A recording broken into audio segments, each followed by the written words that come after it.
Hello students, तो स्वागत है आपका फिजिक्स वाया न्यूमेरिकल्स। यहाँ पर उसी कंसेप्ट से कि न्यूमेरिकल के हेल्प से अपन क्या करेंगे, थ्योरी कंसेप्ट क्लियर करेंगे। यहाँ पर जो भी न्यूमेरिकल्स होते हैं बेसिकली, जब आप उनको सोल्व करते हो तो जो थ्योरी होती है आपके पास और उसका कंसेप्ट होता है, तो उसको अप्लाई करना थोड़ा सा अपने को पता नहीं चलता कि कौन सा कंसेप्ट कहाँ पर लगेगा और कौन सा कंसेप्ट किस जगह पर काम आएगा। न्यूमेरिकल सोल्व करते हुए यही प्रॉब्लम बेसिकली देखी जाए, फिजिक्स में सबसे ज़्यादा यही प्रॉब्लम आती है कि आपको ठीक है थ्योरी पता होती है, कंसेप्ट पता होती है, पर उसको अप्लाई कैसे करें, ये प्रॉब्लम आ जाती है। तो यहाँ पर अपन उसी तरह से रिवर डायरेक्शन चलेंगे, न्यूमेरिकल की हेल्प से ही थ्योरी को क्लियर करेंगे। और आपकी जो बेसिक आज का चैप्टर होगा वो होगा इलेक्ट्रिक फ्लक्स और गॉस थ्योरम पर। ये दो कंसेप्ट है आपके पास, यानी कि इलेक्ट्रोस्टैटिक्स टू का पार्ट है ये। और सबसे इंपॉर्टेंट पार्ट इसका पार्ट टू का फ्लक्स और गॉस थ्योरम, अगर ये दो अप्लाई करने आती है तो आपको इलेक्ट्रोस्टैटिक्स टू में बिल्कुल दिक्कत नहीं होगी। ठीक है, तो आज स्टार्ट करेंगे अपन इलेक्ट्रिक फ्लक्स और गॉस थ्योरम। तो आपको बेसिकली क्या दे रखा है, एक स्क्वायर है आपके पास, है ना।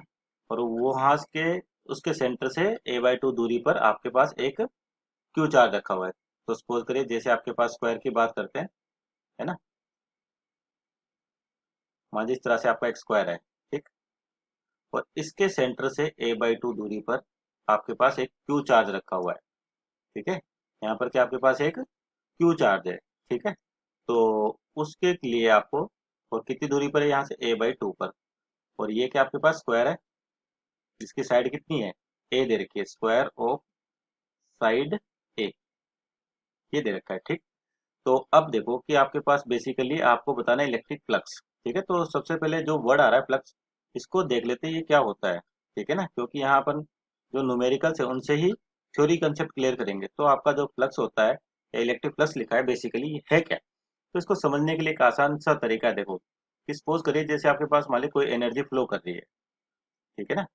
कोई एनर्जी आपके पास फ्लो करिए, वैसे चार्ज की बात करेंगे अपन यहाँ पर, तो चार्ज की वजह से जो एनर्जी आती है बेसिकली इलेक्ट्रिकल एनर्जी होती है। फिर अपन तो ये मान के चलते हैं स्टार्टिंग में कि आपके पास कोई एनर्जी इस तरीके से फ्लो कर रही है, ठीक है। अब एनर्जी जैसे जैसे आगे जा रही है, आगे जाके मान लिया आपके पास कोई क्रॉस सेक्शन है एक, ठीक है।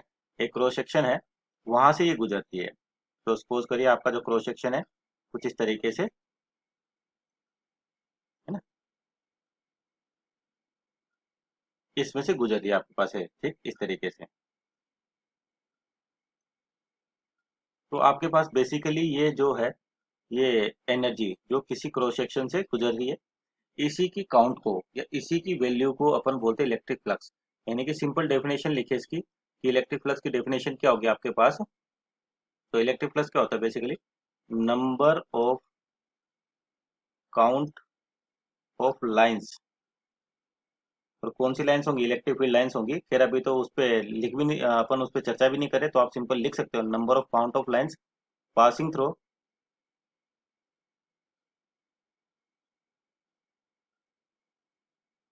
A cross section, a cross section, ठीक। ये हो गया आपके पास बेसिकली क्या डेफिनेशन है इसकी कि number of count of lines passing through a cross section. और आपका क्रॉस सेक्शन किसी भी शेप का हो सकता है, एनी शेप, एनी शेप, ठीक है, इस तरीके से। और जो लाइंस होंगी बेसिकली यहाँ पर हम इलेक्ट्रिक फील्ड की बात करें तो इलेक्ट्रिक फील्ड लाइंस होंगी। फिर आप उसमें नहीं लिखो तो ये डेफिनेशन सही है आपके पास, ठीक है, कि number of count of lines passing through a cross section. और आपका क्रॉस सेक्शन किसी भी शेप का हो सकता है। जैसे यहाँ पे देखो, अगर बात करते हैं इस क्रॉस सेक्शन की ही, ठीक है, अगर इस क्रॉस सेक्शन को अपन थोड़ा सा छोटा कर दें, मान लीजिए कि साइज कम कर देते हैं अपन, ठीक है ना, जो आपका क्रॉस सेक्शन है इसकी साइज कम कर दें। तो अब पहले वाले क्रॉस सेक्शन से और दूसरे, मान लीजिए क्रॉस सेक्शन वन है और एक क्रॉस सेक्शन टू है, तो पहले क्रॉस सेक्शन से जितनी एनर्जी गुजर रही थी, अब क्या होगा, क्रॉस सेक्शन कम कर दिया अपन ने, तो इसकी एनर्जी क्या हो जाएगी, कम हो जाएगी, है ना। तो मतलब रिलेट करना आपको इलेक्ट्रिक फ्लक्स जो number of count of lines definition दे रखी है बेसिकली है क्या।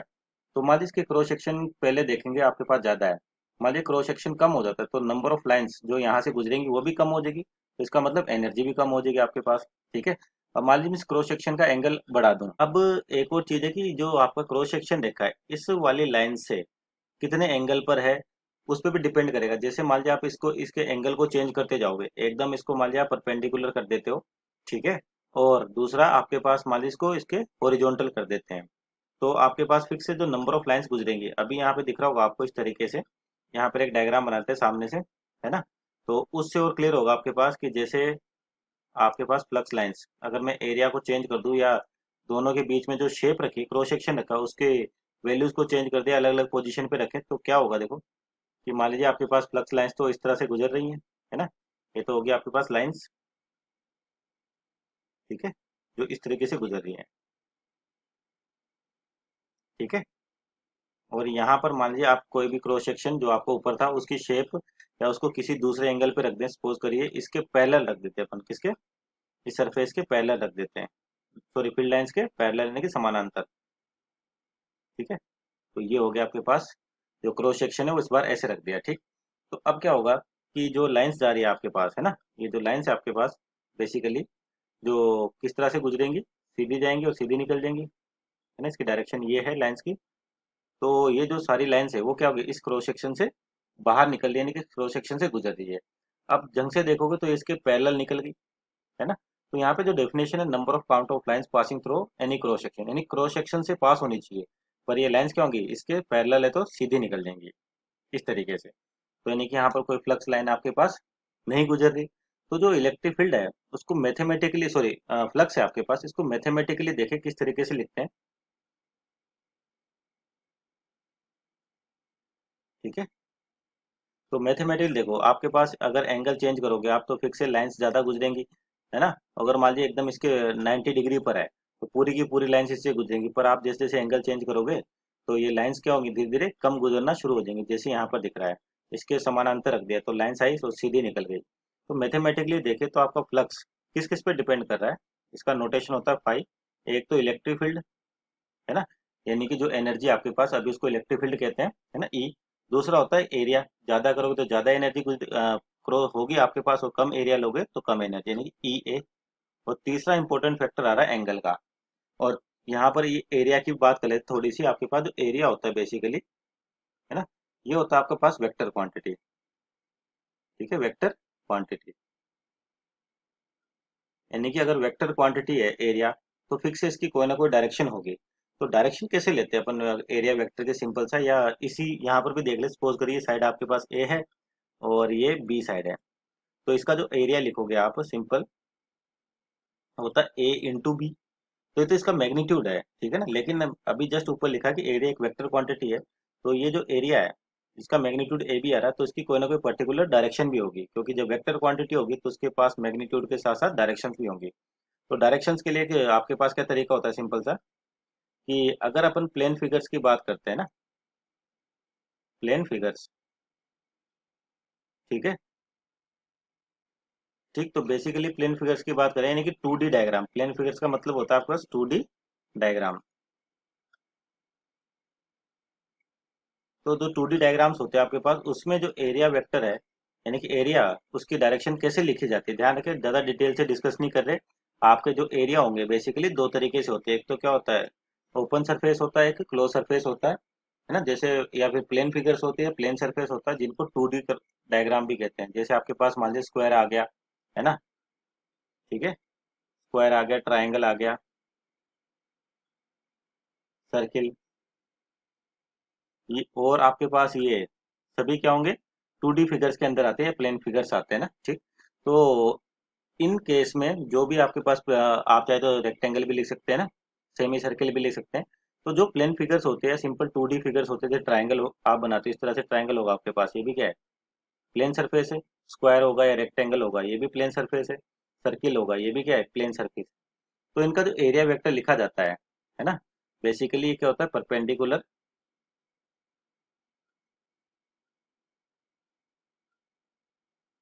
टू सरफेस, यानी कि सरफेस के परपेंडिकुलर।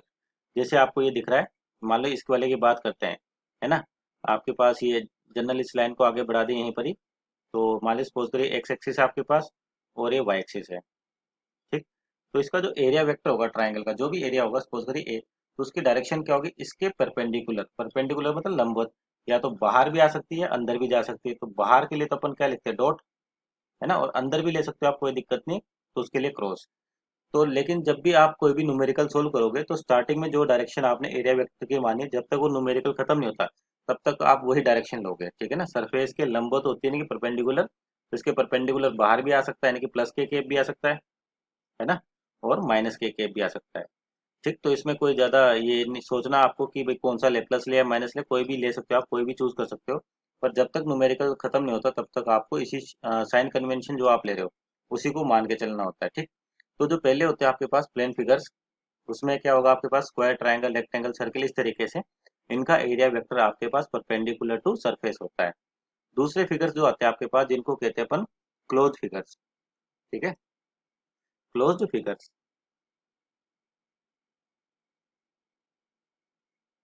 ठीक, तो क्लोज फिगर का मतलब 3D। तो जितने 3D आपके पास डायग्राम होते हैं वो बेसिकली क्लोज फिगर में आते हैं। जैसे स्फेयर की बात करें, ठीक है, सिलेंडर की बात करें, ठीक, कोन की बात करें, सॉलिड कोन की, इस तरीके से आपके पास होलो स्फेयर, स्फेयर के अंदर होलो स्फेयर, सॉलिड स्फेयर भी आ सकता है, शेल टाइप स्फेयर भी होते हैं, उसको देखेंगे आगे जाके क्या होता है कि ऐसे फिगर जैसे क्यूब, और देखिए क्यूब, ये आपके पास क्या है, क्यूबोइड,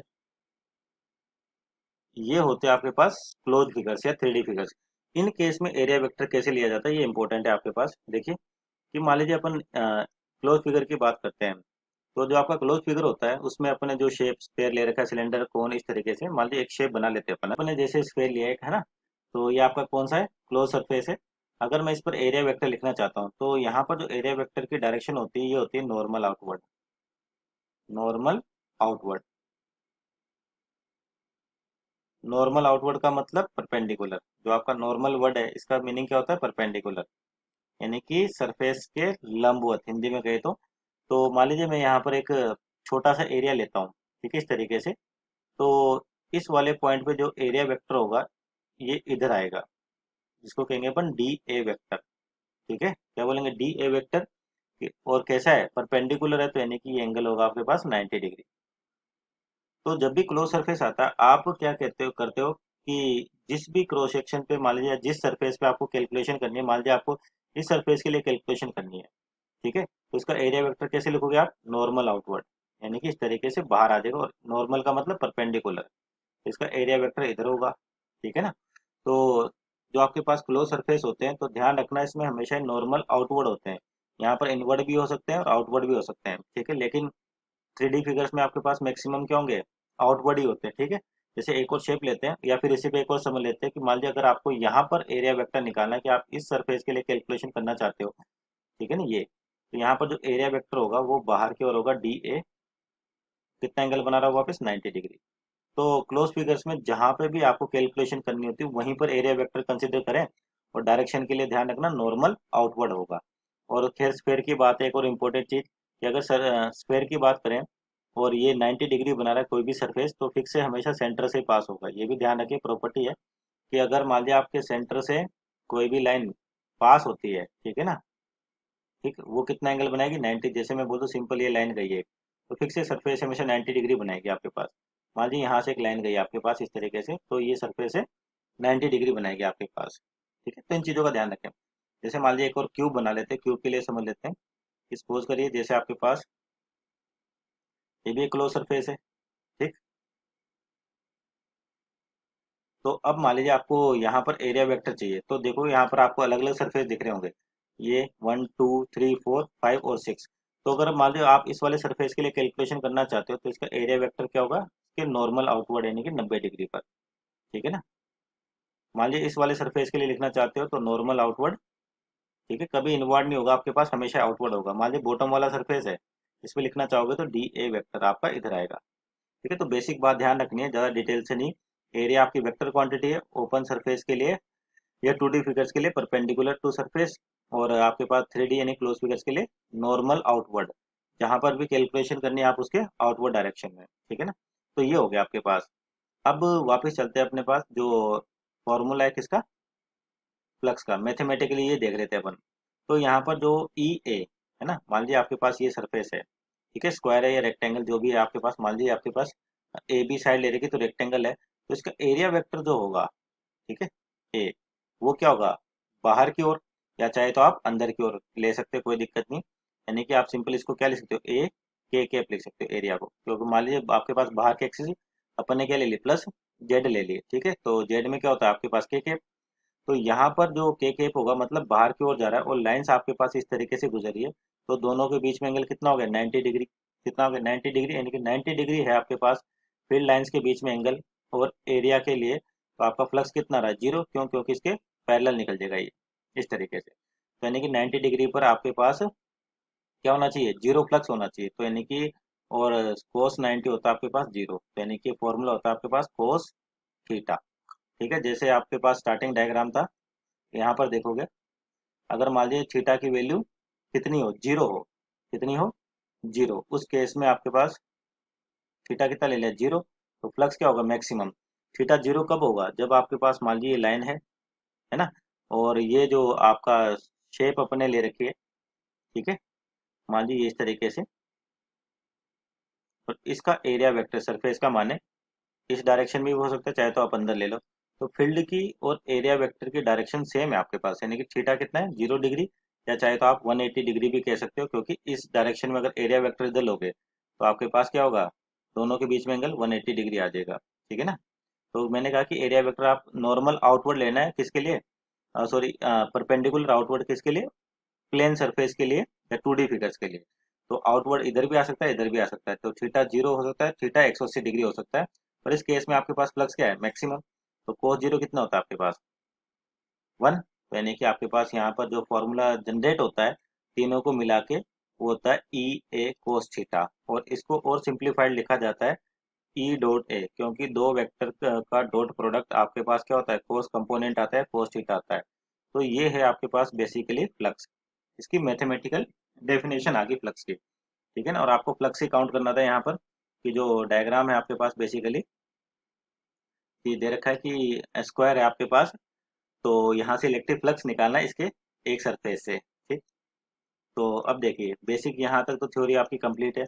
अब चलते हैं कि जो स्क्वायर है, ठीक है, तो अब एक और यहाँ पर एज्यूम करते हैं, जैसे इस तरह से सपोज करिए कि आपके पास जो डेफिनेशन आ गई फ्लक्स की वो तो आ रही है E dot A, E dot A आ रही है।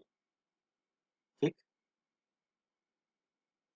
अब मान लीजिए जैसे बात करें कि सपोज करिए आपने कोई भी शेप ले ली, या मान लीजिए कोई सर्किल या स्फेरिकल ले लिया, आपने स्क्वायर ले लिया, एक स्क्वायर ले लेते हैं ना। ठीक। तो इस स्क्वायर पे मान लीजिए यहाँ पर इस पर एक क्यू चार्ज रखा है सेंटर। ठीक। तो अब आपको फ्लक्स निकालना है इस वाले के लिए। ठीक है। तो जैसे फ्लक्स निकाले तो फॉर्मूला है आपके पास E dot A, E dot A, इस तरीके से लिखा हुआ है। अभी तो अपन ने स्फेयर लिया है, कि मान लीजिए स्फेयर किसी ओड शेप का होता है, नहीं कि उसकी शेप आप नहीं बता सकते, कि किसी किसी की तरह भी मान लीजिए इस तरह की शेप होती है, तब आप उसका एरिया एग्जैक्ट नहीं बता सकते। तो उस केस में जो फाई होता है इसको ऐसे लिखा जाता है, integration close surface E dot d ए। ठीक है ना, क्योंकि एरिया क्या होगा, जुड़ेगा आपके पास, कि छोटे छोटे एलिमेंट लेके अपन एरिया निकालेंगे और सभी का समेशन करें तो आपके पास टोटल डी ए, यानी कि टोटल एरिया आ जाएगा। तो इस फ्लक्स को किसी भी अन्य ओड शेप के लिए इस तरीके से लिखा जाता है।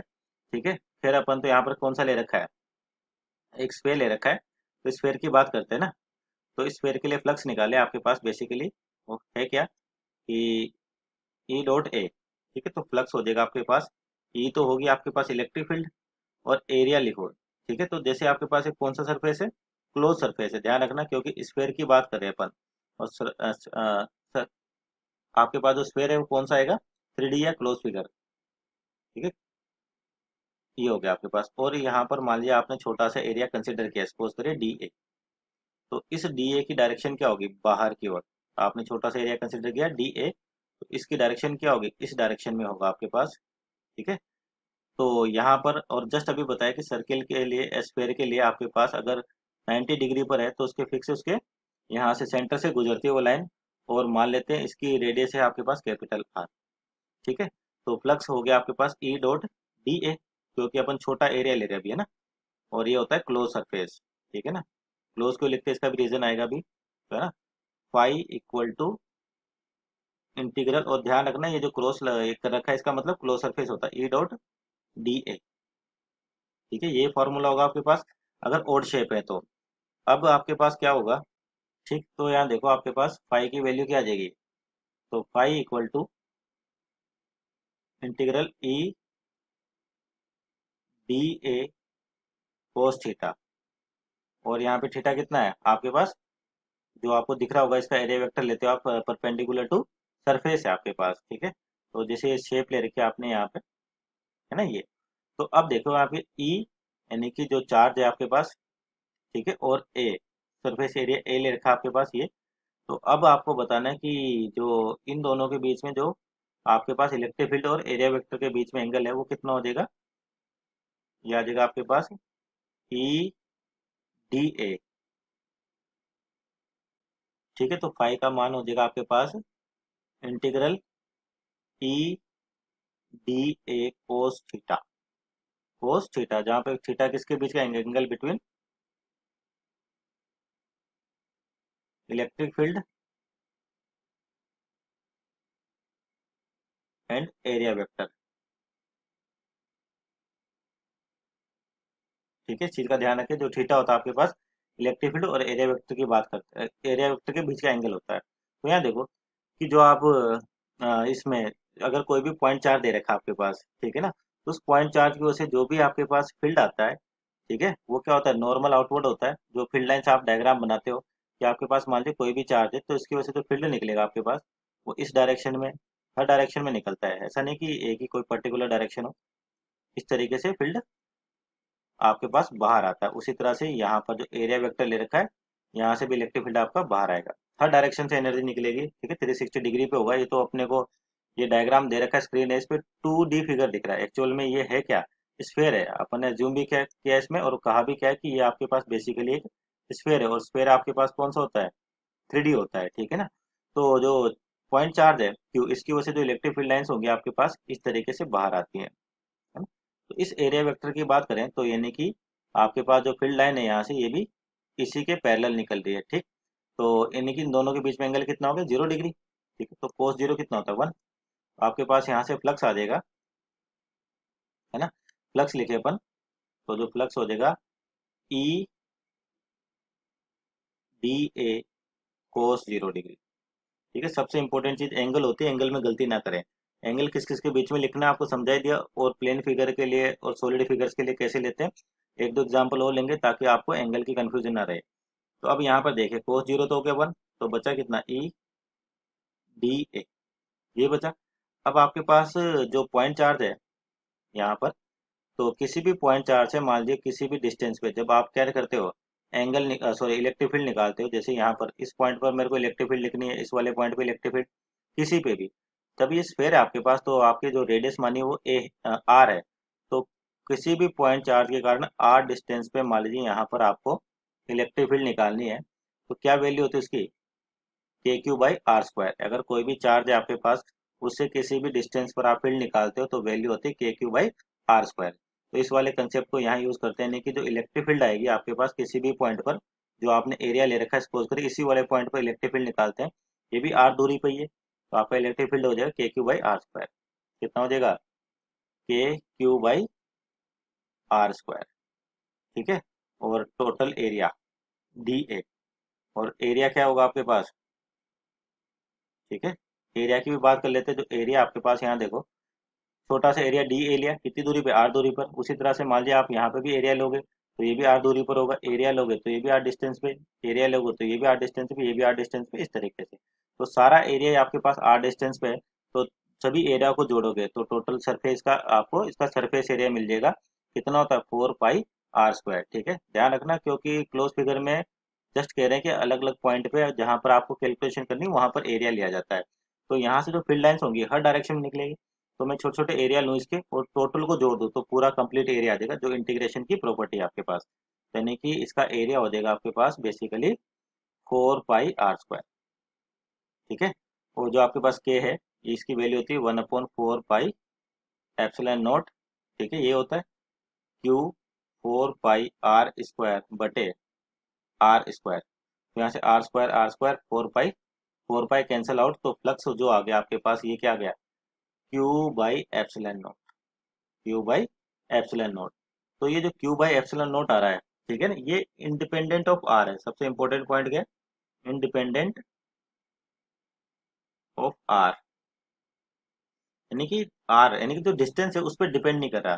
ठीक है ना, तो इस चीज का ध्यान रखें कि यानी कि अगर आपके पास ये जो रिजल्ट आ रहा है एक स्क्वायर को लेते हुए, तो क्या इंडिपेंडेंट आ रहा है किसके, आर के। यानी कि कह सकते हैं कि आपके पास जो ये क्या कंक्लूजन निकालता है कि ये जो भी आएगा आपके पास बेसिकली आर से इंडिपेंडेंट है, इसका मतलब होगा इंडिपेंडेंट,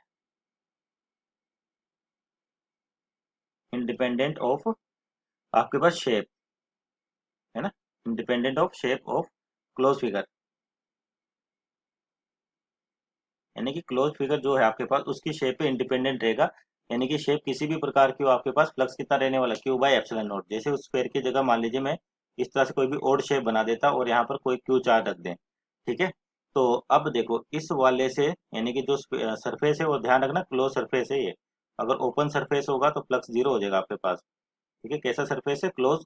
तो इसकी शेप ओड है आपके पास, तो इसकी वजह से मान लीजिए पूछ लिया आपसे सरफेस से बताइए कितना फ्लक्स निकलेगा, टोटल फ्लक्स बताओ, तब भी आप क्या कहोगे, क्यू बाई एप्सिलॉन नॉट, ठीक है ना। क्या आएगा, क्यू बाई एप्सिलॉन नॉट। यानी कि एक इंपॉर्टेंट चीज कि for any close surface, for any close surface flux, और कौन सा यहाँ पे इलेक्ट्रिक फ्लक्स की बात करें तो electric flux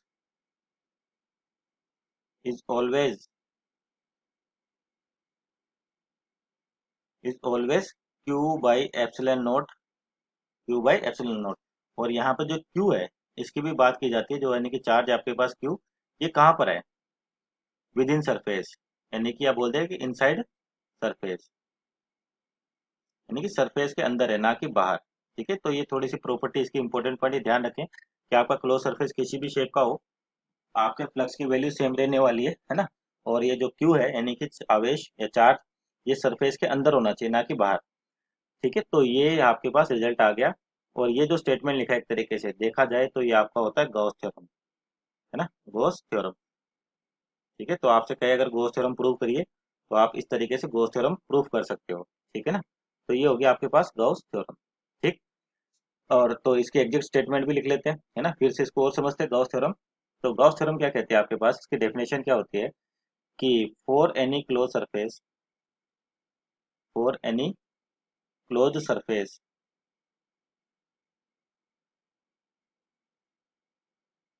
total flux is 1/epsilon naught times the charge enclosed by that surface, ठीक है। यानी कि गॉस थ्योरम की स्टेटमेंट क्या है, for any close surface the total flux is 1/epsilon naught times the charge enclose by that surface, यानी कि उस सरफेस से कितना चार्ज क्रॉस कर रहा है आपके पास, ठीक है। तो यानी कि आपकी शेप कैसी भी हो, किसी भी तरीके की हो, तो आपके पास जो फ्लक्स होगा क्यू बाई एप्सिलॉन नॉट होगा, ठीक है। तो यानी कि गॉस थ्योरम के अकॉर्डिंग अपन लिखें कि phi equal to E dot d A, एक तो फ्लक्स की डेफिनेशन वहां से लिया अपन ने, और गॉस थ्योरम से कितना आएगा हमेशा, Q in upon epsilon naught, ये आपके पास गॉस थ्योरम की मैथमेटिकल फॉर्म। तो flux total is equal to Q in by epsilon naught, यानी कि शेप के इंडिपेंडेंट होता है ये। तो शेप इंडिपेंडेंट है तो आप कैसी भी शेप ले, जैसे मान लीजिए मैं क्यूबिक, एक क्यूब ले लेते हैं अपन इस तरीके से, ठीक है। और इसके अंदर कहीं पर भी मान लीजिए आपके पास एक चार्ज रखा है क्यूब, ठीक है। तो इसके लिए भी बोल दे कि इस शेप से बताओ कितना फ्लक्स बाहर आएगा, टोटल फ्लक्स, तो इसकी वैल्यू भी क्या होगी, क्यू बाई एप्सिलॉन नॉट। यानी कि कैसी भी शेप हो आपके पास और क्लोज होनी चाहिए, पर ये सबसे इंपॉर्टेंट बात क्लोज होनी चाहिए, तो उसको उसका टोटल फ्लक्स आएगा होता क्यू बाई एप्सिलॉन नॉट, ठीक है ना, क्यू बाई एप्सिलॉन नॉट। और ध्यान रखना हमेशा ही आपका जो चार्ज है वो इनक्लोज है, यानी कि सर्किल सरफेस के अंदर है ना कि ओपन है, ठीक है ना। इस चीज का भी ध्यान रखें, आपका चार्ज कंप्लीटली क्लोज होना चाहिए। तो ये जो शेप बनती है या फिर जो शेप आपने यहाँ पर ली है ना, ये इसको अपन बोलते हैं गॉसियन सरफेस, ठीक है ना, गॉसियन सरफेस,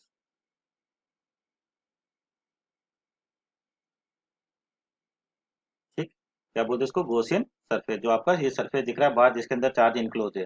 और ध्यान रखना है 3D में होगा ये भी, 3D का मतलब कंप्लीटली क्लोज, यहाँ पे तो आपको क्या दिख रहा है 2D में दिख रहा है, पर एक्चुअली इसको कंप्लीट कवर कर रखा है, चार्ज इस सरफेस के अंदर इनक्लोज होना चाहिए, यानी कि ओपन नहीं होना चाहिए।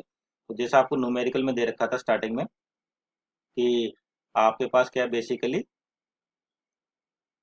एक स्क्वायर है, उसकी साइड ए से a/2 दूरी पर फ्लक्स लिखा है, तो आपसे बताना है कि इस स्क्वायर से कितना फ्लक्स निकलेगा जो यहाँ पर नीचे है, ठीक है ना।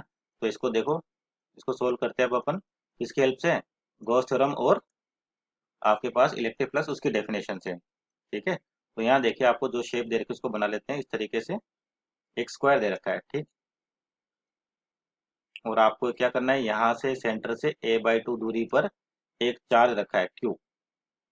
ठीक है ना, क्या रखा है, Q चार्ज रखा हुआ है। ठीक, ये तो आपको इस जो है ये इसकी साइड मान लेते हैं A है, तो इस पे से फ्लक्स निकालना कि कितना फ्लक्स पास होगा इस क्रॉस सेक्शन से। तो यहाँ देखो आपका जो चार्ज है ये अभी ओपन है, तो आप डायरेक्ट नहीं लगा सकते, तो इसको क्लोज करना है आपको। तो इस चार्ज को क्लोज कैसे करोगे आप, शेप कैसे लोगे, या इसके लिए मान लीजिए गॉसियन सरफेस आएगा, वो किस तरीके से आएगा। ठीक है ना, तो जैसे आपको नीचे बॉटम में दिख रहा है उसी तरह का गॉसियन सरफेस ले लें, मतलब इसको इस तरीके से क्लोज कर रहे हैं अपन, है ना।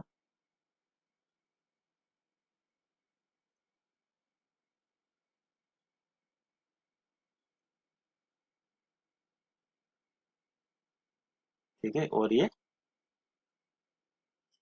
तो इसको थोड़ा सा नीचे ले बना लेते हैं डायग्राम में, है ना। तो जैसे सपोज करिए ये आपके पास पॉइंट क्यू था।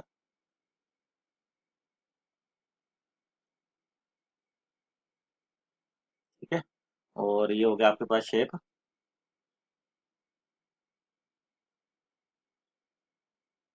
और इसको भी ज्वाइन कर देते हैं, है ना। तो आपका जो यहाँ से a/2 दूरी पर मान लीजिए यहाँ पर आवेश, ठीक है ना, यहाँ पर क्यू आवेश आपके पास, ठीक। अब देखो, तो गॉस थ्योरम अप्लाई करते हैं यहाँ पर, ये हो गया आपके पास आवेश क्यू, और ये दूरी कितनी है, a/2। ठीक है, तो आपका जो फर्स्ट स्टार्टिंग में था आवेश यानी कि चार्ज ओपन था, तो इसको क्या करना है अपने को, क्लोज करना है। तो क्लोज कैसे करोगे, तो आपका एक क्यूब बन जाएगा पूरा, तो आप कह सकते हैं कि पूरा चार्ज आपके पास इसके अंदर इनक्लोज हो चुका है। तो ये जो सरफेस है इसको क्या कहोगे आप, गॉसियन सरफेस। ठीक है, तो गॉसियन सरफेस कैसे ड्रॉ करते हैं, ठीक है।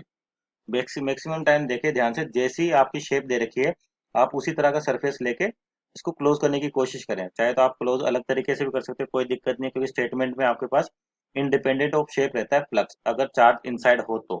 ठीक है, तो खैर अपन तो यहाँ पर कैसा ले रहे हैं, स्क्वायर है तो सारी तरफ स्क्वायर साइड ले लिया अपन ने और इसको क्लोज कर दिया। ठीक, तो गॉसियन सरफेस हो गया ये। कोई जरूरी नहीं आपके पास ये ऐसा ही हो, फिर बोल रहा हूँ कि आपका चार्ज क्लोज होना चाहिए। ठीक है, तो मैक्सिमम टाइम जो सरफेस या जो शेप दे रखी होती है उसी टाइप का अपन गॉसियन सरफेस लेते हैं। ठीक है ना। अब देखो, तो यहाँ से आपको ये क्लोज हो गया पूरा, तो यहाँ से जो फ्लक्स निकलेगा टोटल होगा charge enclosed upon epsilon naught. तो इनक्लोज चार्ज है कितना आपके पास, क्यू बटे एप्सिलॉन नॉट। ठीक है, और ये किसमें से, पूरे सरफेस के लिए। तो ये जो स्क्वायर है आपके पास, है ना, ये जो नीचे वाला पोर्शन है इसका कौन सा हिस्सा है, 1/6 पार्ट है। ठीक है, टोटल कितने सरफेस हो गए यहाँ पे, 1 2 3 4 5 और 6। तो टोटल 6 सरफेस से आपका फ्लक्स आ रहा है क्यू बाई एप्सिलॉन नॉट।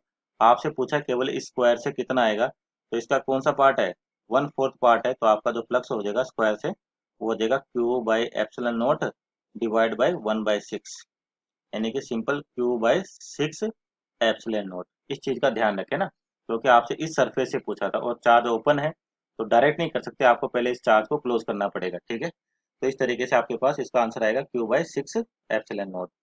अब मान लीजिए एक और एग्जांपल लेते हैं ताकि आपको और समझ आए, है ना।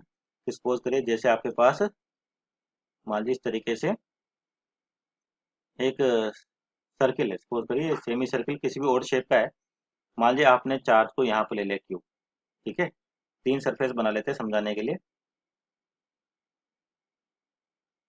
ठीक है, मान लिया आपने एक और शेप ली, वो इस तरीके से ही है, और एक शेप लिया आपने इस तरीके से।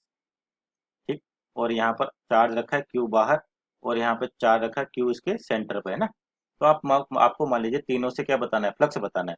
ये मान लीजिए डायग्राम ए, बी और सी, इससे फ्लक्स बताना है, तीनों से फ्लक्स कितना निकलेगा। तो स्टेटमेंट के अकॉर्डिंग ये क्या करोगे आप, जो यहाँ देखो पहले में तो आपका चार्ज इनक्लोज है इस सरफेस से, इसका जो फ्लक्स हो जाएगा सिंपल हो जाएगा क्यू बाई एप्सिलॉन नॉट।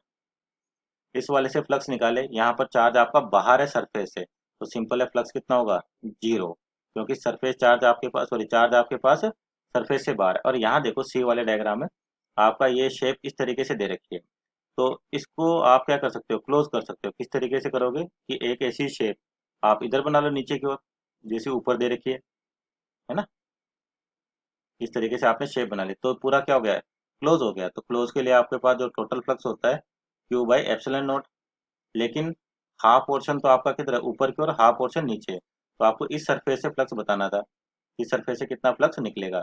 तो यानी कि क्या करोगे, टोटल का वन हाफ कर दो, तो इस यानी कि इस वाले सरफेस से तो फ्लक्स आ जाएगा आपके पास Q by two epsilon naught. तो ये इसका तीनों के आंसर होंगे। तो ध्यान रखिए, सबसे इंपॉर्टेंट कंडीशन है कि चार्ज आपका क्लोज सरफेस के अंदर होना चाहिए, और ये यहाँ पर देखिए बंद कर रखा है। तो आप ऐसा नहीं कि गॉसियन सरफेस अज्यूम कर सकते हो, क्योंकि चार्ज ही आपका बाहर रखा हुआ है। जैसे इस वाले में देखिए आपके पास ये साइड क्लोज नहीं थी, इसलिए चार्ज को आप क्लोज कर सकते हो, लेकिन इस वाले में आपके पास साइड ऑलरेडी क्लोज है, चार्ज बाहर है, तो फ्लक्स कितना होगा, जीरो होगा। ठीक है।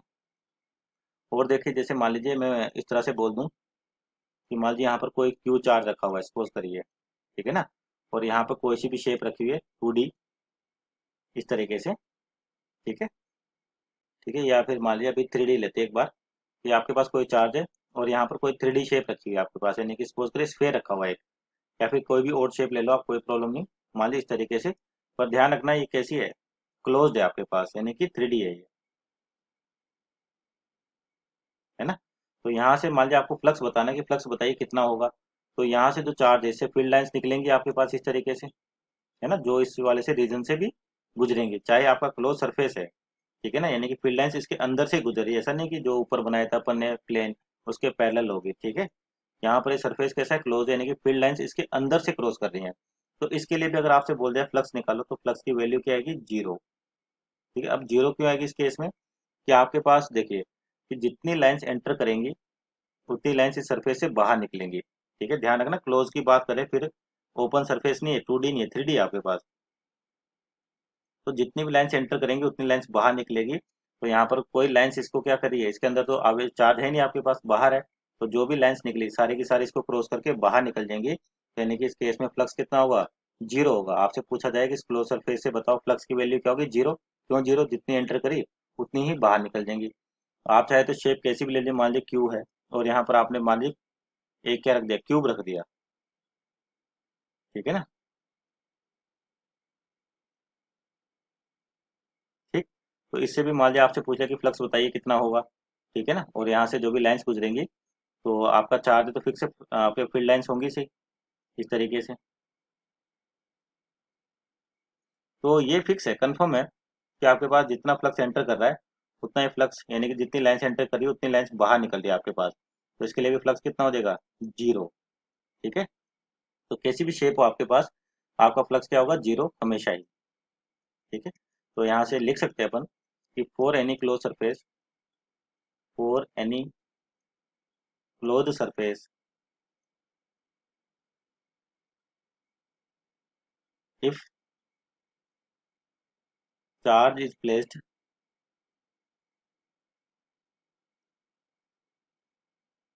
Outside, then flux as will be zero, या फ्लक्स इज ऑलवेज जीरो। आप चाहे तो flux is always zero, will be zero, यानी कि फ्लक्स हमेशा जीरो रहेगा आपके पास। ध्यान रखें, अगर चार्ज आउटसाइड है, ना कि इनसाइड की बात नहीं की अपन ने, कि आपके पास चार्ज कहाँ रखा है, आउटसाइड रखा है किसी भी क्लोज सरफेस के, तो हमेशा फ्लक्स कितना होगा, जीरो। क्यों जीरो होगा, क्योंकि जितनी लाइन्स एंटर करेंगे उतनी लाइन्स इसको क्रॉस करके बाहर निकल जाएंगे। सपोज करिए एक और न्यूमेरिकल लेते हैं प्लस के रिलेटेड ही, है ना, क्लोज फिगर्स के लिए। जैसे आप मान लीजिए आपके पास एक क्यूब है या क्यूबॉइड है, जो कुछ भी, सपोज करिए आपके पास एक इस तरह से शेप दे रखी है ना।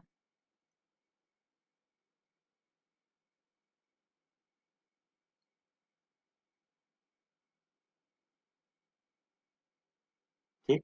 तो अब आपके पास क्या हो रहा है कि मान लीजिए इसके किसी एक कॉर्नर पे है, कोई से भी कॉर्नर की बात कर ले, सपोज करिए यहाँ पे बात कर लेते हैं अपन कि इसके एक कॉर्नर पे कोई चार्ज क्यू रखा हुआ है।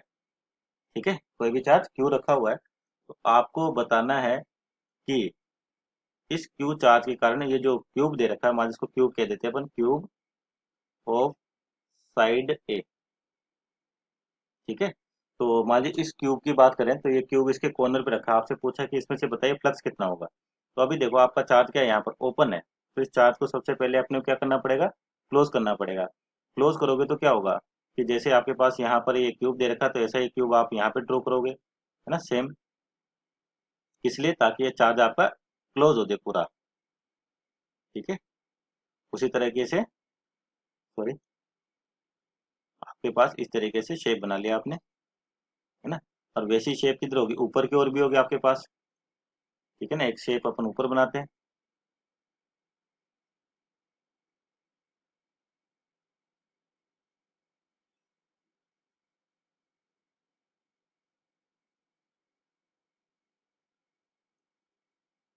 ठीक है, तो ये तो क्या हो गया ऊपर, और यहाँ से तो क्लोज हो गया। उसी तरह से एक शेप यहाँ पे भी हो गया आपके पास, है ना।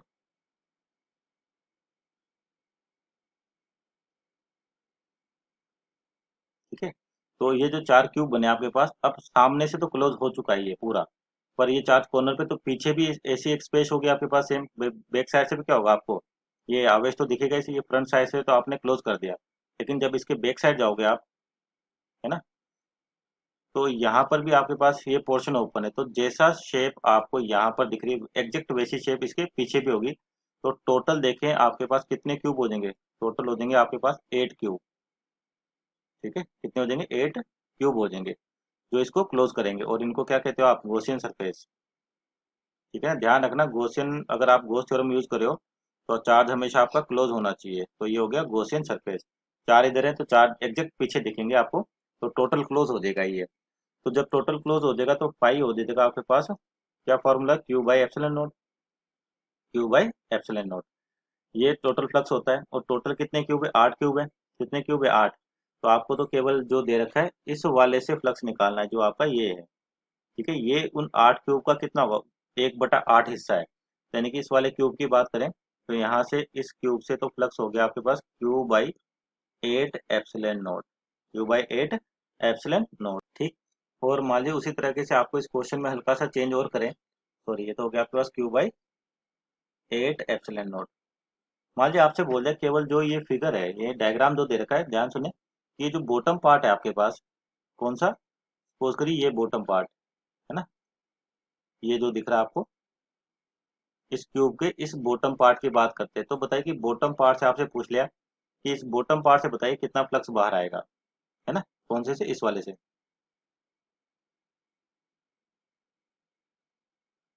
कि कितना फ्लक्स बाहर आएगा? अभी तो आपने टोटल क्यूब का निकाला था। मान लीजिए आपको इस क्यूब के भी इस वाले पोर्शन की बोला कि इस वाले पोर्शन से बताइए कितना फ्लक्स बाहर आएगा। तो इसकी कैलकुलेशन देखो किस तरीके से होगी, है ना। आपके पास अब एक शेप बनाते हैं। ठीक है, मतलब टोटल 8 क्यूब को लेके अपन एक शेप बना रहे हैं।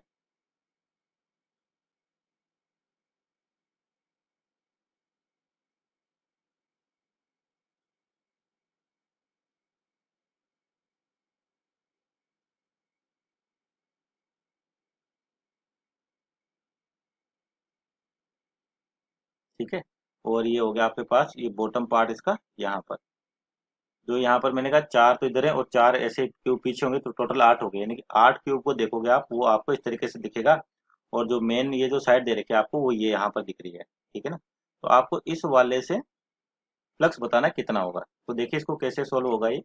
अगर पूरे से पूछा क्यूब से, तो ये तो टोटल का 1/8 पार्ट है।